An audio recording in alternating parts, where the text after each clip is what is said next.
schools in coastal provinces are going to be reopening or opening for the 2023 academic year. So how well prepared are they?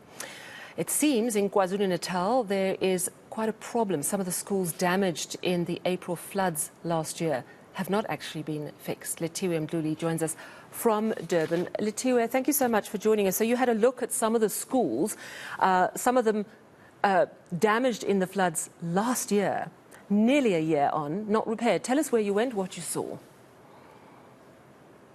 Well, Sadie, we visited quite a few schools today just to check on the progress or non-progress, and we did see that the Department of Education has failed to keep their promises in helping those schools that were damaged during the floods. We first went to Brittonwood High School. It's one of the schools that the Minister of Education, Encika, visited last year when they were conducting visits to those affected schools. And we found that the school still has not been fixed. A block of their classrooms that were used to teach grade 8 is still sitting vacant, and the principal shared today that no work has started.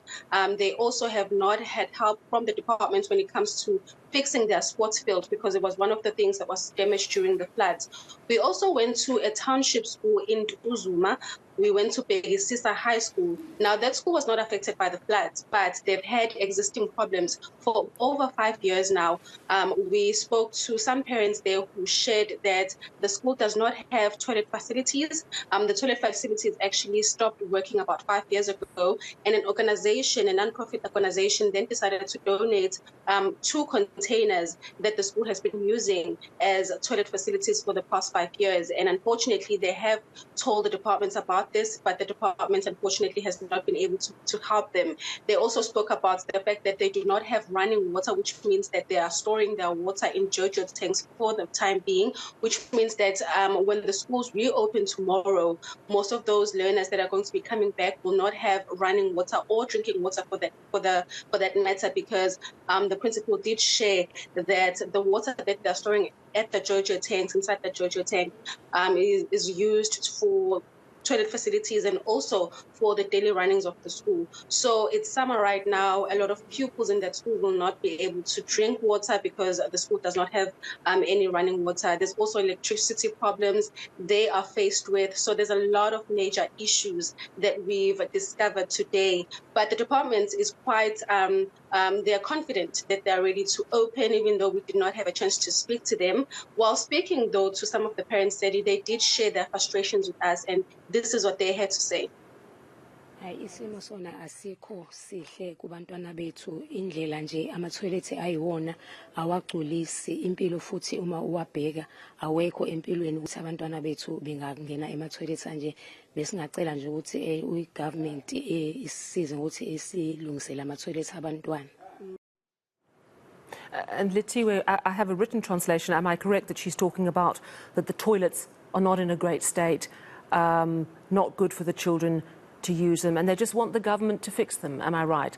You know, it's astonishing, really, because we're not talking about far-flung rural areas where it's difficult to access. We're talking about Durban and surrounds, and this is not acceptable. You've spoken to the unions. What are they telling you?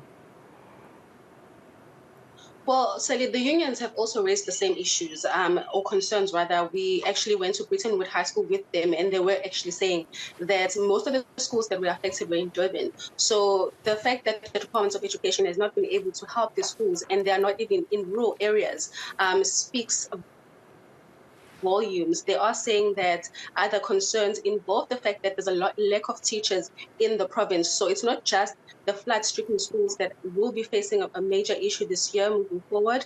It's also the fact that the department has failed to even provide teachers for those schools that have been lacking in the number of teachers. They've also asked the department to intervene when it comes to the hiring of teachers, because just yesterday we saw a high school in Umlazi called eNCA High School. We saw parents there protesting outside they were calling for more teachers to be hired, because they're saying that the fail rate at the school is high, which means that the teachers that are there are not enough. So there's a lot of issues that are currently plugging the department and also the province. And while I spoke to Satu a bit earlier on when we visited Britain High School, this is what they had to share regarding that. As you are saying, Brittonwood is one of those schools that were affected by floods, and tomorrow, as we are receiving back learners, it is concerning that in some of the schools there's no progress. In fact, nothing has been done. Whilst we appreciate the work by school governing bodies, as you can see, they are dealing with the sports ground here. But talking about the classrooms, the block that was affected, hugely affected by the floods, is still the same. Nothing has been done, but the school had to find its own ways of making sure that they accommodate learners, which may have resulted in overcrowding in classrooms, which is something that affects teaching and learning. And it's important for the department to prioritize the schools that were damaged by those floods. Yeah, and as you made the point earlier, it's not just the damage from last year's April floods. There's infrastructure problems that date back many years that are simply not being addressed. Thank you so much for that important update. That, of course, is our reporter in Durban, Lethiwe Mdluli.